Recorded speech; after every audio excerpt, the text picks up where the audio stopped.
I want to share with you how to reach your goals. I think the Bible is the greatest motivational book ever been written. Now I want you to repeat after me, please. We got to recondition our minds first. Let us say together, good things are supposed to happen to me. Yeah, write that down. I want you to say that to yourself every day. See, we live in a world where we believe that bad things are supposed to happen to us. I remember at a point in my life, Bishop, when things are going good for me, and I said, this is too good to be true. Something is bound to happen. Guess what? It did. Everybody wants to prize, but nobody loves the process. Everybody wants to be a champion, but nobody's willing to put in the work that it takes to be a champion. Everybody wants to hold up the trophy and say, man, I did it, but nobody's willing to put in the work that it takes to do it. I love the process. I love the thought of working for what I want. And I firmly believe you're never supposed to wish for it more than you're willing to work for it. Your expectations never supposed to exceed your effort. But a lot of people, they wish and they're not willing to work. And the great thing about life has a funny way of testing all of us and seeing how bad we really want what it is that we say we want. See, I can tell what you expect by what you do. That's why the Bible says, judge a tree by the fruit it bears. Not the fruit that it wants. Not the fruit that it talks about. Not the fruit that it claims. But by what you are doing. See, what you do when you leave here. When the music stops. When the shouting dies down. Your behavior. How you conduct yourself.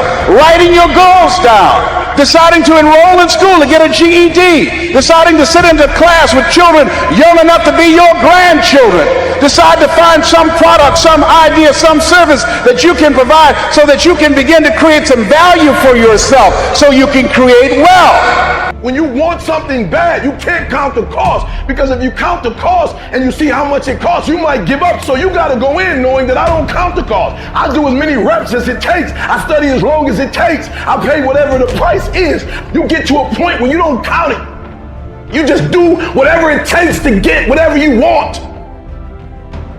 Put yourself in a position where you can't retreat, where it's do or die, sink or swim. Here's what you'll find out. You'll develop incredible swimming skills. You'll find yourself stroking unlike you've ever seen before. Through the inspiration of desperation, you'll become more creative than ever before. Throw your whole self into it. So as we look at the future, we can decide that from this day forward, as I look at all the dimensions of my life, looking at myself mentally, emotionally, and spiritually, I'm going to do all I can do to develop me. When you leave, what you fighting for? What's your legacy? What you gonna do? You say you a champ, but do you practice like a champ? You say you a champ, do you fight like a champ? You say you a champ, do you have the mentality of a champ? The universe responds to the man or woman that refuses to be denied. You've got to be willing to stand there and face disappointment, not have support, doubt yourself sometimes, be rejected again and again and again, and refuse to turn around until life gives it up. Nothing can resist a person that has that kind of commitment. Commit means to carry into action deliberately. Commit means to make it happen no matter what. Commitment is the difference between next time you have bacon and eggs. The chicken was involved. The pig was committed.